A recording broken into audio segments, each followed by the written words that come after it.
Hello, I'm Lara Kulcharsan and this is Newsfeed, your dose of what people are talking about online. Chaos, fear and uncertainty have gripped the Middle East. Israel has vowed to retaliate after Iran fired a barrage of missiles at the country on Tuesday. And Iran has promised to respond like for like if Israel does retaliate. Israel's skies were illuminated as its Iron Dome missile defense system intercepted the battery of Iranian ballistic rockets.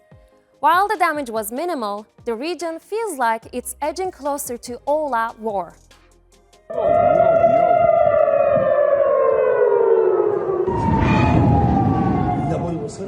Air raid sirens sent Israelis scurrying into bomb shelters. The skies above the country lit up as Iranian missiles rained down.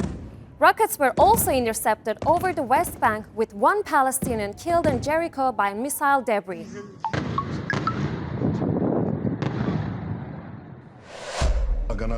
Iran made a big mistake tonight, and it will pay for it.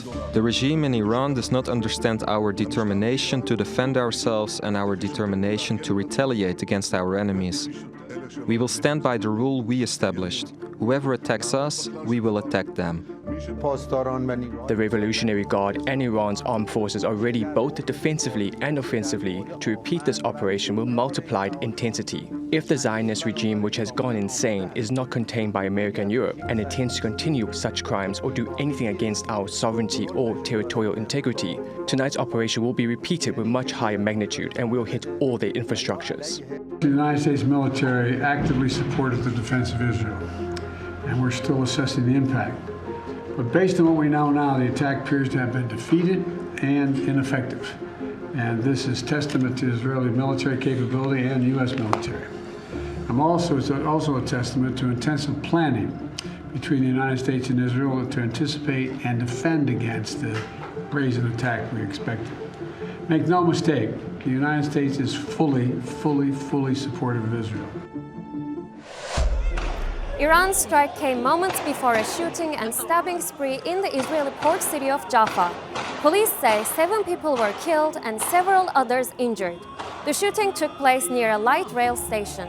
The gunmen were shot and killed. Authorities are investigating and no group has taken responsibility for the incident. As Iran unleashed its barrage of about 180 ballistic rockets on Israel, Tel Aviv stepped up its offensives in Lebanon and Gaza.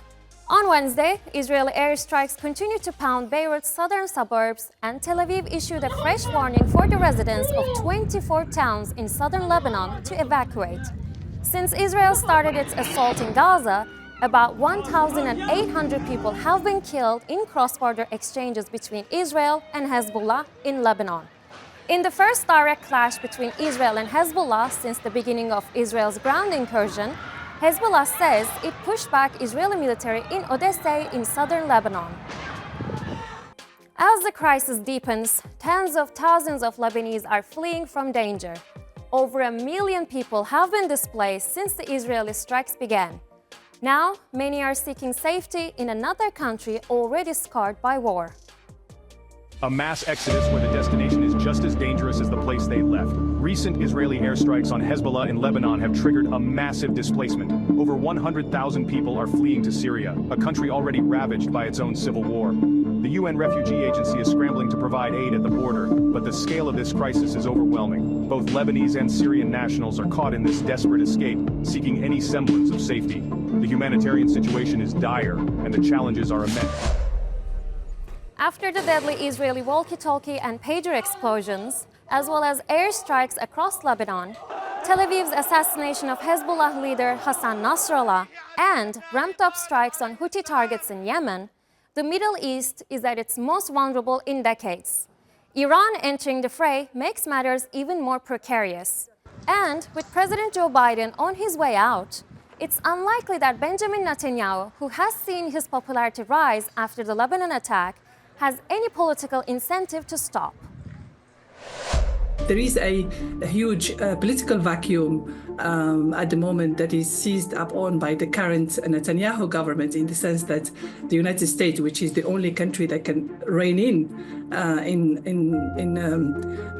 Netanyahu and stopping the current very dangerous escalation, is not doing that because of the volatile situation in the US, given the elections and the current situation. And the second thing, I think, is the fact that Israel is triumphant with the success of its assassination of Nasrallah and the entirety of the senior leadership of Hezbollah. So I think that has given it impetus to carry on with what it thinks could be the elimination of Hezbollah, which is almost impossible. US vice presidential candidates squared off in their first one and only televised debate. Democrat Tim Walz and Republican J.D. Vance clashed over the Middle East crisis, immigration, abortion, taxes, and climate change. While VP debates don't pull in the same television audiences that presidential showdowns do, Vance and Walz did their bit to entertain. Because of Donald Trump's inability to say, he is still saying he didn't lose the election. I would just ask that. Did he lose the 2020 election? Tim, I'm focused on the future. Did Kamala Harris censor Americans from speaking their mind in the wake of the 2020 COVID situation? That is a damning non-answer. It's a damning non-answer. You've got schools that are overwhelmed. You've got hospitals that are overwhelmed. You have got housing that is totally unaffordable because we brought in millions of illegal immigrants to compete with Americans for scarce homes. The people that I'm most worried about in Springfield, Ohio, are the American citizens who have had their lives destroyed by Kamala Harris's open border. Walz and Vance duked it out over policy issues, but compared to their bosses, it was a relatively calm, respectful exchange. Walz did question Donald Trump's fitness for office, arguing that the former president is too unstable to be trusted during crises in the Middle East. Vance suggested he would defer to Israel's judgment, while Walz did not directly answer the question. Naturally, social media reflected users' political affiliations. J.D. Vance won this debate, and it's not even close. And might I add, it feels so good to have a debate where there's finally a clear winner. And this is about to be a minute of me just doting on J.D. Vance because I'm just so happy to finally get a debate where there's a clear winner. I'm also so happy that we were finally able to get a debate for adults because both of them actually went into a little bit of depth of their policy, which seems to be something that Trump and Kamala Harris just can't do for some reason. Like one of my favorite political commentators, Sagar and Jetty of Breaking Points, put it best that only J.D. Vance could turn concepts of a plan, which is what Trump said, into a decent answer. It does take skill. And another thing I liked about J.D. Vance is that he does seem to care about the American people and looking towards the future and being America first, which is something that his opponent just did not seem to care about. The media is dangerous. I mean, I don't know what's going on. I mean, we already knew that, but I was flicking through CBS, ABC, NBC after the debate, and I could not believe the hosts and the moderators and the political analysts and the pundits were completely building up J.D. Vance's performance tonight, saying he was polished, kept hearing it over and over again, polished, polished, polished. He gets this one. He wins the night because he was polished. And then throwing Tim Walz under the bus because he wasn't polished. First, the fact that everybody's drawing attention to how accurate Tim Walz's timing was on when he went to China 35 years ago, that they are giving this more attention than the multiple lies told multiple times a minute over the course of multiple years by Donald Trump and now J.D. Vance. Are you kidding?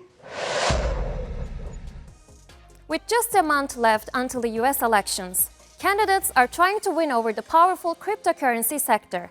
And crypto companies are spending big, making sure they have a say in who comes out on top. A new report from Public Citizen reveals that crypto firms have poured $119 million into campaigns backing candidates from both parties. Former President Donald Trump, once a critic of crypto, has now flipped. He's launched his own digital asset venture and is promising to make the US the crypto capital of the planet if re-elected. On the other side, Vice President Kamala Harris is taking a more cautious approach. While she is warming up to crypto to win over tech voters, her position is more reserved, likely influenced by the Biden administration's tough stance on crypto companies in recent years.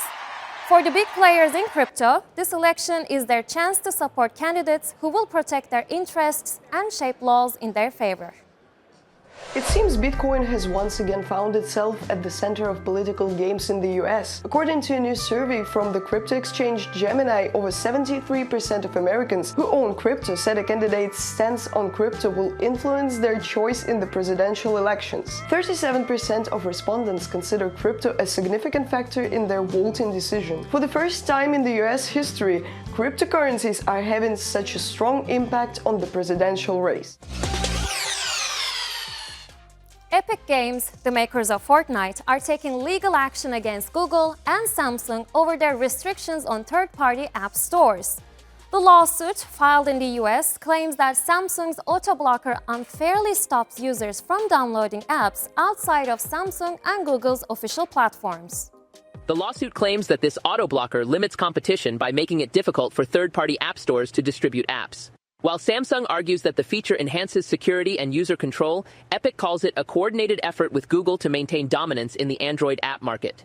They argue that these restrictions hurt developers and limit choices for consumers. This is not the first time Epic has taken on Google. Last December, Epic won a case against Google for creating anti-competitive barriers, and they're not backing down now. Epic says that the auto-blocker was designed specifically to undermine the previous jury's verdict. Will this lawsuit bring true competition to the Android app world? Music lovers in America got an unpleasant surprise this weekend when they tried to stream their favorite artists on YouTube. Instead of the music they were expecting, they were met with black screens and a notification. YouTube had blocked a number of videos.